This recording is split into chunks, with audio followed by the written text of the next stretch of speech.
Saudações, queridos.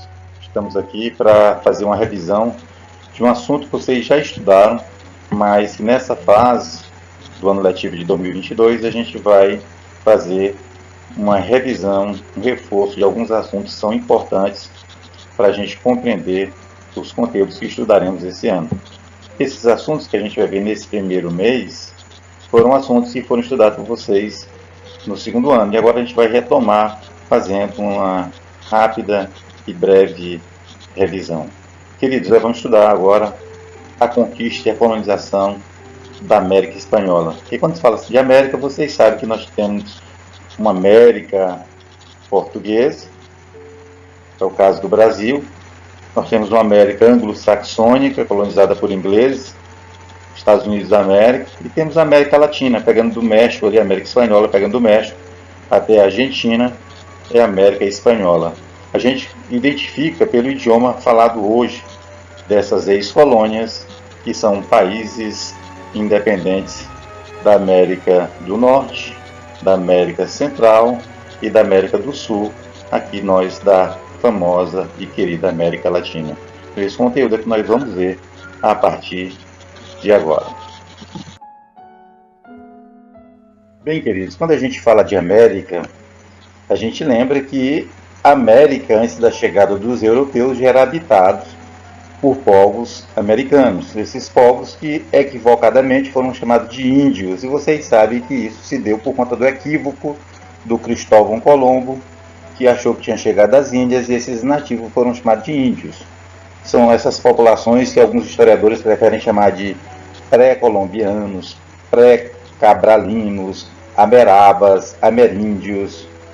E a gente aqui vai chamar mesmo essa terminologia mais conhecida, que são os povos indígenas, esses povos americanos, nativos da América. A pergunta que sempre se faz é como esses povos chegaram à América, porque nós sabemos que todos os povos de todos os continentes, eles têm origem comum, eles têm origem de ancestrais comuns. Portanto, não existe essas teorias autóctones. O que são teorias autóctones, professor? São aquelas teorias que os povos da América eles se originaram aqui mesmo na América. E os povos da África se originaram ali na África, e os povos europeus se originaram na Europa, e que esses povos se originaram de troncos diferentes, que eles não têm, portanto, nenhuma relação de parentesco. Isso é uma grande mentira. Todos os povos têm uma origem comum. Portanto, todos nós somos irmãos. E não se justifica o preconceito que nós temos, que muitas vezes alguns povos, por questões de cor de pele, etc. e tal, ou econômicas, se acham superiores. Isso, na verdade, é uma das maiores burrices da humanidade. Então, se nós sabemos que todos os povos têm um ancestral comum, em algum momento da história, esses povos migraram para a América e aqui depois ficaram isolados e se reencontraram novamente no século XV. Nas grandes navegações. Pois bem, queridos, a chegada desse homem na América, esse homem pré-colombiano, o indígena nativo da América, se deu ao final da última glaciação. Nós temos 3 teorias. Nós vamos falar aqui, pegando de cima. Essa aqui é a teoria que vocês conhecem, é a teoria chamada asiática, segundo a qual o homem americano tem origem asiática. Ele partiu aqui da Ásia, ó, atravessou o Estreito de Bering, aqui, ó, que liga aqui o Alasca à Ásia. Isso na última glaciação tinha pontes, verdadeiras pontes de gelo, e esses homens fugindo da glaciação foram migrando. Isso em milhares e milhares de anos. Isso não se deu num dia, não foi um turismo, não foi uma aventura turística, não. Esses homens eram nômades. Isso se deu ao final da última glaciação, na pré-história, portanto, eles se migraram andando aqui pelo gelo. E aí, quando terminou a glaciação, assim foram penetrando no continente americano, aqui penetrando até chegar à América do Sul e aqui nós, o Brasil. Essa teoria, portanto, é a teoria asiática, que o homem americano, o pré-colombiano, chegou ao final da última glaciação, talvez 40, 50 mil anos atrás, atravessando o Estreito de Bering. A teoria 2 é essa teoria que é chamada teoria australiana, segundo a qual esses homens atravessaram aqui o Oceano Pacífico e chegaram até a América do Sul. Aí você pode estar pensando, nós temos até imagens aqui de canoas, para você atravessar o oceano em canoas. O mais provável é que eles atravessaram em pequenas embarcações, trocos de árvore até caminhando. É bom lembrar que eu disse para vocês que isso se deu na última glaciação, no final da última glaciação. Portanto, o nível do mar não era o que nós temos hoje. O nível do mar era mais baixo porque nós tínhamos uma acumulação dos gelos nas camadas polares. É o que acontece o inverso hoje. Hoje nós temos superaquecimento global e nós estamos tendo um aumento do volume das águas oceânicas. Nesse período não. Além das águas serem mais baixas, nós tínhamos verdadeiras pontes de gelo e havia uma interligação de várias ilhas que hoje são submersas, e esses homens puderam vir caminhando em pequenas embarcações no decorrer de milhares de anos até chegar à América do Sul. É a teoria australiana. É muito parecido com essa outra teoria chamada teoria malaio-polinésia, que migrou, muito parecido com a teoria australiana. Eles migraram das ilhas da Malásia e da Polinésia, aqui também atravessando, andando sobre o gelo, ou de pequenos barcos nas dezenas e dezenas e talvez centenas de ilhas que havia aqui no Oceano Pacífico, entre a Polinésia, a Austrália até a América do Sul. Lembrando que o nível das águas não era o mesmo, porque nós estávamos vivendo a última glaciação, talvez há 50, 60 mil anos atrás. Aí vem a pergunta do aluno: professor, qual dessas teorias é mais provável que seja verdadeira? Os historiadores hoje eles são assim quase unânimes em dizer que talvez essas três correntes migratórias existiram, né? Porque se essa teoria, que talvez seja mais possível assim do ponto de vista da lógica, porque o Streckberg aqui é mais estreito, se ela fosse verdadeira absolutamente, não tivesse outra corrente migratória, nem da Austrália nem da Polinésia, a presença mais antiga do homem americano seria registrada na América do Norte. Ele veio daqui, depois milhares de anos chegou aqui. E ao contrário disso, os vestígios mais antigos nós temos aqui na América do Sul. Aonde? Em São Raimundo Nonato, estado do Piauí. Lembrando que nós temos o Museu do Homem aqui em São Raimundo Nonato, onde nós temos o vestígio mais antigo da presença humana na América. Então isso, de certa forma, talvez seja um indício de que essas três correntes migratórias tenham acontecido. O certo é que, quando os europeus chegaram à América aqui em 1492 com Cristóvão Colombo e em 1500 com Pedro Álvares Cabral, já havia pessoas morando nesse continente. Nós já tínhamos impérios, como por exemplo os Incas, Maias e Astecas, e tínhamos outras comunidades que viviam em situação primitiva. Portanto, a América, o Brasil, não foi descoberto. A América foi invadida e conquistada quando os europeus tinham uma tecnologia, armamentos, eram mais poderosos, subjugaram, exploraram e ocuparam os territórios que hoje são os países da América anglo-saxônica e América Latina.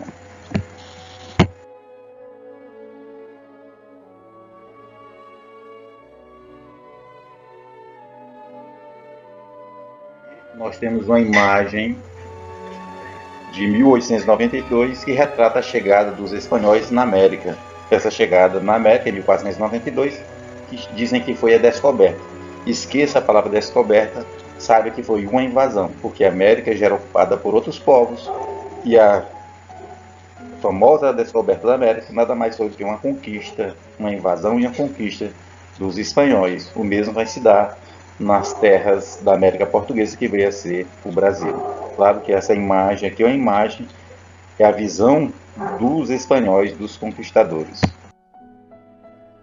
Temos uma imagem do que nós chamamos de América Espanhola, que essa parte toda em vermelho aqui nós temos a América Espanhola. A América Espanhola é a parte da América que foi colonizada pelos espanhóis, que nós perfeitamente identificamos pelo idioma. Pegando aqui do México, que falam espanhol, passando por parte dos países caribenhos aqui da América Central, as ilhas caribenhas aqui América Central, aqui na América do Sul, passando pelo Chile, Argentina, Paraguai, Uruguai, e aqui ao lado nós temos a América Portuguesa, que é o Brasil. Beleza? Como eu havia falado no slide anterior, não se trata de descoberta, mas sim de uma invasão. O Cristóvão Colombo desembarcou na América no ano de 1492. Essa invasão, que os livros tradicionalmente chamam de descoberta, mas não foi uma descoberta, foi uma invasão. O continente era habitado, a América, por cerca de 80 milhões de pessoas. É claro que esse número vai se reduzir em menos de um século a menos de 10 milhões de pessoas. Então isso revela o caráter violento e o genocídio que foi praticado pelos europeus aqui. Tinham pequenos grupos indígenas nas florestas tropicais, que é o caso do Brasil, e grandes impérios, como os incas, maias e astecas, pegando ali do México, passando pela América Central até o Peru. A chegada dos espanhóis à América insere-se no contexto da expansão marítima europeia, do mercantilismo do século XV. A colonização levou a Espanha a fazer incursões no novo continente, dominando e destruindo sociedades indígenas, como a dos incas, dos maias e dos astecas, em busca de metais preciosos, prata e ouro, que foram encontrados e explorados em grande quantidade pelos conquistadores, que se utilizavam para tanto de quem? Da mão de obra servil e escrava dos povos indígenas. Nós temos uma divisão de como ficou dividida essa área de exploração espanhola, que é a chamada América Espanhola, pegando aqui do México. Nós temos aqui onde era o México, o vice-reinado da Espanha. Aqui nós temos a Capitania Geral da Guatemala, a Capitania Geral de Cuba está aqui. Nós temos aqui a Capitania Geral da Venezuela, o vice-reinado da Nova Granada, nós temos o vice-reinado do Peru, nós temos aqui o vice-reinado do Rio da Prata, onde fica o Argentina, o Paraguai e o Uruguai, e nós temos a Capitania Geral do Chile. Então vocês percebam que a América Espanhola ela nunca foi uma unidade. Os próprios espanhóis já fragmentaram em divisões administrativas e quando houver independência vai virar vários países. É o contrário do que acontece aqui na América Portuguesa, que vai se constituir um único país, somos nós, o Brasil. A grande pergunta que se faz é como é que os portugueses, os espanhóis, que é o caso que nós estamos estudando aqui, que eram minorias, estavam em menor número, que assim é melhor dizer, como é que eles conseguiram subjugar e conquistar a América, que era ocupada por cerca de 80 milhões de pessoas. Então isso se deu, basicamente, vocês sabem, a superioridade técnica, a superioridade tecnológica dos espanhóis, que utilizavam todo um aparato, né? Nós temos vários tipos de violência, além das doenças que esses povos europeus traziam, que dizimavam tribos inteiras. A gente já falou da superioridade de armas. Por exemplo, muitos desses povos americanos ainda estavam na idade da pedra, enquanto que os espanhóis já tinham domínio dos metais, do cavalo, a pólvora. Então tudo isso vai dar uma superioridade militar extraordinária. E as próprias alianças, as conquistas, por exemplo, dos incas e dos astecas, só foi possível porque inúmeros outros povos conquistados pelos incas e astecas aliaram-se aos espanhóis na esperança de se libertarem. Eles recebiam algumas promessas e, aproveitando as diversidades, as divergências internas das diferentes etnias indígenas, os espanhóis souberam explorar isso em seu benefício e assim tinha aliança com esses povos e depois eles terminaram dominando todos, subjugando toda a América Espanhola. Nós temos uma imagem da besta, que era uma arma bem eficiente, bem superior aos povos indígenas, que no máximo que conheciam eram lanças e flechas mais rudimentares, com ponta de ossos, e aí enfrentar um exército que tinha uma arma letal e de grande pressão como as bestas, isso dava uma vantagem militar extraordinária para os espanhóis. Sobre a questão da violência, nós vamos identificar várias formas de violência. A violência militar, a utilização de tecnologia superior à pólvora, os metais, tudo isso vai dar vantagem para os espanhóis. Então, vamos ter também a violência cultural, porque os espanhóis chegam aqui impondo a sua cultura, impondo a sua religião. Nós vamos ter a violência econômica, eles vão impor o modo de vida e de produção capitalista. A violência cultural, a violência biológica, eles vão trazer doenças que vão infectar e dizimar tribos. Então a violência dos europeus ela foi uma diversidade. A violência na conquista da América por parte dos espanhóis foi uma forte característica daquele momento. Isso ficou evidente com os relatos do frei espanhol Bartolomeu de las Casas, que era um forte defensor dos povos indígenas, que agiu em defesa desses povos contra a brutalidade utilizada pelos espanhóis. Durante sua vida, ele escreveu uma série de textos denunciando a violência dos conquistadores e relatando as mais cruéis atos realizados. Portanto, a conquista espanhola foi um genocídio terrível. Nós temos um relato do Bartolomeu de las Casas, onde ele diz o seguinte: a causa pela qual os espanhóis destruíram tal infinidade de almas foi unicamente a não terem outra finalidade última senão o ouro, para enriquecer em pouco tempo, subindo de um salto a posições que absolutamente não convinha às suas pessoas. Enfim, não foi senão a sua avareza que causou a perda desses povos. E quando os índios acreditaram encontrar algum acolhimento favorável entre esses bárbaros, viraram-se tratados por pior que os animais, como se fosse menos ainda que um excremento das ruas. E assim morreram sem fé e sem sacramentos tantos milhões de pessoas. Então aqui está o Bartolomeu de Las Casas fazendo uma reflexão, uma crítica e chamando inclusive uma atitude bárbara, a atitude dos conquistadores, que foi um verdadeiro genocídio.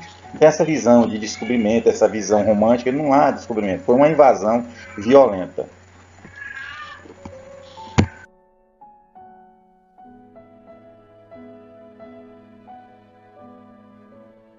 Aqui nós temos uma imagem aqui de vários nativos sendo trucidados pelos povos espanhóis, crianças sendo atiradas contra as pedras aqui, pessoas sendo queimadas, e aqui a gente está vendo aqui que não é um ato de canibalismo indígena não, aqui é uma barbárie feita pelos espanhóis, são aqueles vestidos, aquilo que foi bem denunciado por Bartolomeu de Las Casas.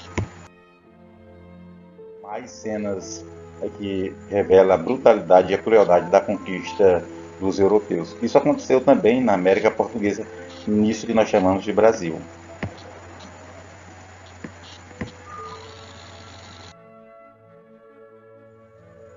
Após guerras de conquista, sobreviventes foram incorporados ao processo de colonização. O processo de colonização, gente, é um processo de ocupação da terra, de exploração e escravidão dos povos nativos. O choque entre dois mundos emergiu um novo mundo, que a América é o novo mundo, que é resultado desse choque de dois mundos, o mundo europeu e o mundo indígena. Os espanhóis tinham uma visão etnocêntrica das culturas dos povos conquistados. Aqui a gente vai dizer o que é etnocentrismo. Etnocentrismo, a palavra centrismo é de centro, etno é a visão da etnia, do grupo. É quando um grupo se acha superior ao outro, ele olha com a cultura e começa a desprezar e achar que a sua cultura é superior à outra. É quando os grupos humanos passam a olhar para as outras comunidades a partir do seu ponto de vista. Então eles começam a achar que são superiores, que a sua cultura é superior, os povos indígenas foram chamados de selvagens, os seus deuses transformam-se em demônios, a religião deles transforma-se em erradas, e aí a visão europeia, o modo de vida europeu é que é passado como certo. Então isso faz parte da percepção etnocêntrica que é marcada pelo preconceito.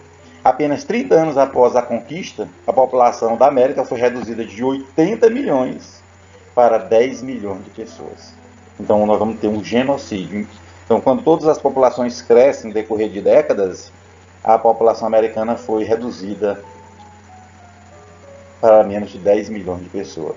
Então, portanto, nós tivemos um genocídio na América.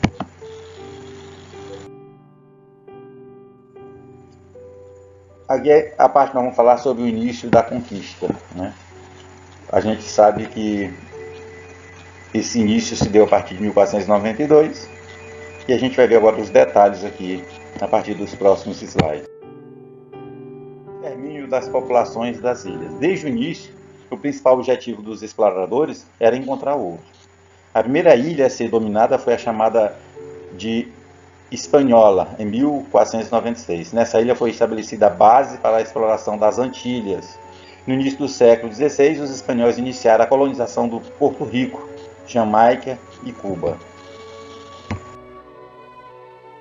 Esse processo vai ser feito a partir da exploração da mão de obra indígena. A primeira escravidão da América, que vocês sabem que a base de todo o trabalho dessa colonização está na escravidão. Primeiro dos povos indígenas, dos nativos, que vão sofrer esse processo de escravidão, isso vai acontecer na América Espanhola e principalmente na América do Sul, no Brasil, na América Portuguesa. Mas as primeiras vítimas desse processo de exploração de mão de obra foram os povos indígenas, na realização das mais diversas atividades, principalmente a mineração e a agricultura. As populações nativas das Antilhas foram dizimadas em razão das doenças trazidas, a gente já falou sobre isso, sobre essa questão da violência biológica. Os europeus traziam doenças, esses grupos não tinham ainda defesa e imunidade para essas doenças, que eram novas para eles, e isso dizimava centenas de milhares de pessoas. O trabalho forçado também, a fome e as guerras também, levava à dizimação de várias populações indígenas. Nós vamos ter a conquista do Império Azteca aqui. O Império Azteca ficava onde, professor? No México. É bom lembrar que a gente tem, por exemplo, a cidade do México, nós temos, por exemplo, o estado Azteca, né? Então, no México havia essa civilização importantíssima que foi conquistada e destruída pelos espanhóis. No início do século XVI, os espanhóis passaram a organizar expedições militares em direção ao interior do continente, em busca, obviamente, de riqueza, somente metais preciosos, ouro e prata. A expedição que conquistou e submeteu os astecas foi liderada por Hernán Cortés. O Hernán Cortés é tido como um herói, mas como um homicida, um genocida, um homem terrível que cometeu milhares e milhares de assassinatos. É como mesmo aconteceu com o Domingos Jorge Velho e Domingos Afonso Maffren, são bandeirantes assassinos. Cortés chegou a Tenochtitlan, capital do Império Azteca, no final de 1519, sendo recebido pelo imperador Montezuma II. Atemorizado ante a esmagadora superioridade militar dos invasores, o imperador Montezuma foi ao encontro do comandante espanhol, recebendo amistosamente e entrando com ele na cidade. Tornou-se assim um precioso refém de seus inimigos, que logo despertaram o horror da população por seus abusos de violência e cobiça. Inicialmente, eles achavam que os espanhóis não eram pessoas tão nocivas. Eles tinham lenda, achavam que eles vinham montados a cavalo, aquele povo branco, tudo. Então, eles achavam até que eram semideuses. Então, inicialmente, eles foram tratados com generosidade, não perceberam, portanto, a crueldade que havia e a intenção de exploração que havia nos espanhóis. Vai se revelar tempos depois. Falamos no slide anterior, Hernán Cortés, eles acreditavam que ele era o Deus, um Deus dos povos nativos, e aí o Moctezuma chegou inclusive a prestar culto, depois fez sacrifícios humanos em honra ao Hernán Cortés, achando que se tratar de um Deus, e mais tarde ele vai se converter ao cristianismo, inclusive vai ser batizado, vai se transformar num súdito do rei Carlos I. Isso revela o caráter da aculturação, da dominação cultural e ideológica dos espanhóis. Também é um aspecto da violência cultural.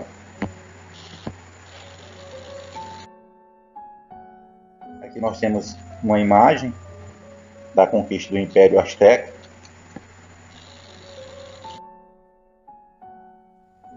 Hernán Cortés buscou o apoio de povos indígenas, inimigos dos astecas, para conquistar Tenochtitlan, sendo essa colaboração decisiva para o sucesso espanhol. Já disse anteriormente que ele vai explorar essas rivalidades. Em 13 de agosto de 1521, a capital asteca foi tomada pelos espanhóis após 3 meses de cerco.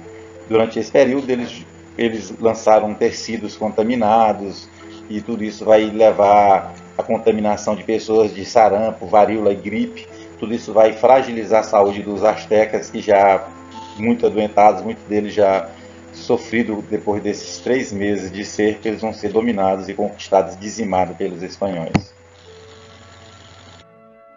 Agora a gente vai falar da conquista do Império Inca. O Império Inca.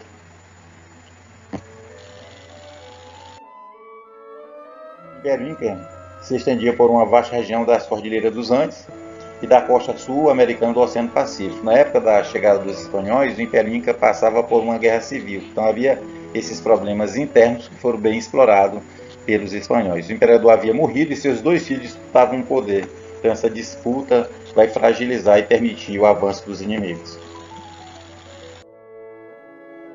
Nós temos uma imagem aqui.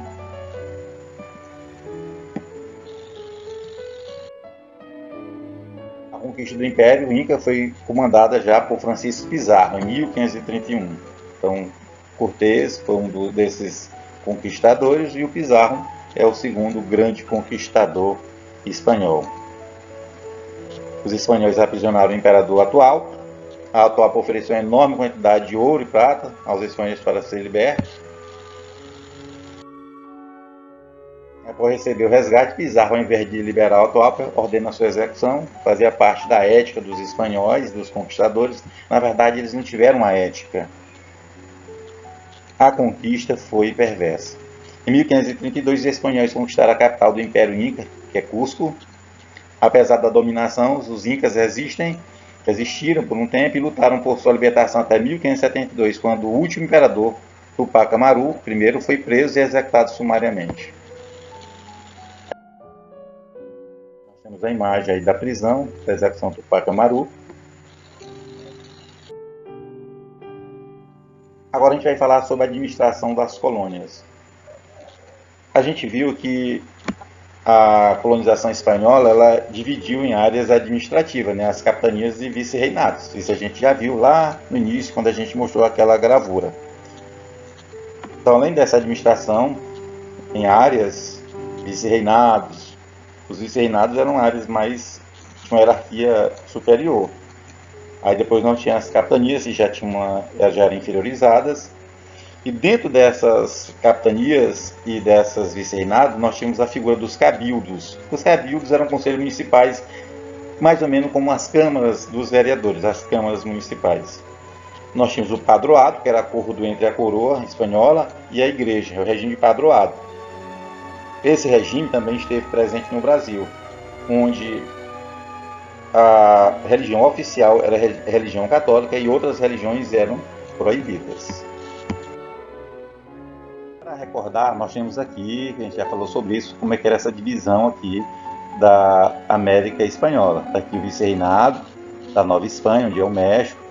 Nós temos o vice-reinado aqui da Guatemala, a capitania geral de Cuba, a capitania geral da Venezuela, o vice-reinado da Nova Granada. Nós temos aqui o vice-reinado do Peru, né? Nós temos o vice-reinado do vice-reino do Rio da Prata, onde é atualmente a Argentina, e a capitania geral do Chile. Essa era a divisão administrativa. Aqui é dividida em várias áreas administrativas a América Espanhola. E aqui nós temos a América Portuguesa, a gente já viu, que vai ser o Brasil. Agora vamos falar sobre a sociedade. A sociedade colonial espanhola era dividida o seguinte: aqui nós temos no topo os chapetones.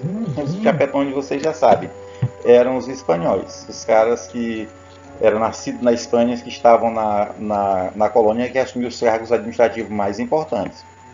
Abaixo deles, mas também elite, estavam os crioulos. Os crioulos eram pessoas nascidas na América, descendentes dos primeiros conquistadores. Eram espanhóis, descendentes dos espanhóis, nascidos aqui. Não eram mestiços, não. Eram, portanto, de origem espanhola. Eram homens brancos. Aí tinha os mestiços, resultado da miscigenação entre espanhóis, mulheres indígenas e depois os mulatos, né? E abaixo de tudo nós tínhamos os indígenas, que formavam a maioria da população e constituíam a principal mão de obra, que era utilizada uma espécie de escravidão através da mitra e da encomenda, que a gente vai ver mais na frente. A economia e trabalho nas colônias. Nós tínhamos, por exemplo, a pilhagem. Vocês sabem, a pilhagem é o roubo. Os caras chegavam e tomavam. O pacto colonial era a relação de dominação e exploração entre a metrópole com a colônia, onde ela garantia a exclusividade, o exclusivismo metropolitano de explorar determinados produtos aqui, como por exemplo o cacau, a cana-de-açúcar, o tabaco, o algodão. Então tudo isso estava sob uma exclusividade. O pacto colonial que garantia essa exclusividade, esse monopólio de exploração da metrópole sobre a colônia. E aqui nós temos os plantations. Plantation, essa palavra significa a monocultura do cacau, da cana-de-açúcar, do tabaco e do algodão. Isso vai estar presente também no Brasil. O Brasil vai ser muito importante na monocultura, no plantation do açúcar, vocês sabem, do cacau, do tabaco e do algodão. E também atividade importantíssima da colonização espanhola é a mineração, os metais preciosos, né? Ouro e prata. E o trabalho compulsório é o trabalho escravo, eu já falei para vocês, era através da encomenda e da mitra, onde essa mão de obra indígena, primeiramente, era muito explorada, e só depois é que a gente vai ter a exploração da mão de obra africana, que também é escrava aqui na América.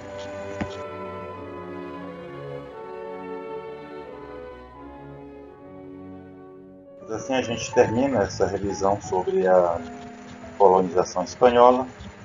Eu creio que vocês perceberam bem que o processo de colonização foi um processo violento, que não houve descobrimento, que na verdade foi uma invasão e uma conquista de povos que tinham pensamentos etnocêntricos, preconceituosos, uma superioridade bélica militar, que impuseram, portanto, seus interesses econômicos egoísticos em detrimento da felicidade e do bem-estar dos povos nativos da América.